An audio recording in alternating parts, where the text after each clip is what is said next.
আসসালামু আলাইকুম, আমি নেসার নাহিদ। এখন বর্তমানে অবস্থান করছি সোনাদিয়া দ্বীপে, যেই দ্বীপটা কক্সবাজারের মহেশখালী উপজেলা থেকে 9 কিলোমিটার দূরে। এই দ্বীপের আয়তন 9 বর্গ কিলোমিটার। এই দ্বীপটা বাংলাদেশের মধ্যে ইকোলজিক্যালি একটা ক্রিটিক্যাল এরিয়া। বাংলাদেশে 11টা মেবি ইকোলজিক্যালি ক্রিটিক্যাল এরিয়া আছে, তার মধ্যে এই সোনাদিয়া যেই দ্বীপ, এই সোনাদিয়া দ্বীপের একটা অবস্থান রয়েছে। এবং এই দ্বীপের মূল বিশেষত্ব হচ্ছে এই দ্বীপের মধ্যে সামুদ্রিক বিভিন্ন প্রাণী যেমন কচ্ছপ এসে ডিম পাড়ে। এর পাশাপাশি এই দ্বীপের আশেপাশের যে সমুদ্র সীমা, এখানে অনেক পরিমাণে ডলফিন বা সামুদ্রিক প্রাণী দেখা যায়। এখানে আমি ঘুরতে এসেছি, আমি শুনেছি যে এই জায়গাটাতে তেমন বেশি টুরিস্টরা এখনো সেখানে ওইভাবে এই জায়গায় আসে না, কিন্তু আজকে আসার পরে দেখলাম এই সোনাদিয়া দ্বীপের যে বিচটা খুবই সুন্দর এবং এখানে প্রচুর পর্যটক। তো এই পর্যটকদের সকল কিছুই ঠিকঠাক আছে, কিন্তু আমার কাছে কিছু বিষয় খারাপ লেগেছে। তার মধ্যে এক নম্বর হচ্ছে এখানে একটু পরপর আতশবাজি ফুটাচ্ছে, অনেক বেশি হচ্ছে গঞ্জিকা সেবনের মানুষদেরকে দেখতে পাচ্ছি।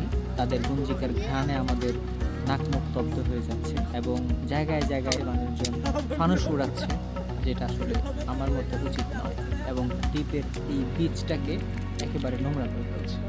সো একজন ট্যুরিস্ট হিসেবে, একজন ট্রাভেলার হিসেবে, this is our moral duty, আমাদের main responsibility to preserve our ecological system, our environment for our better future, sustainable future.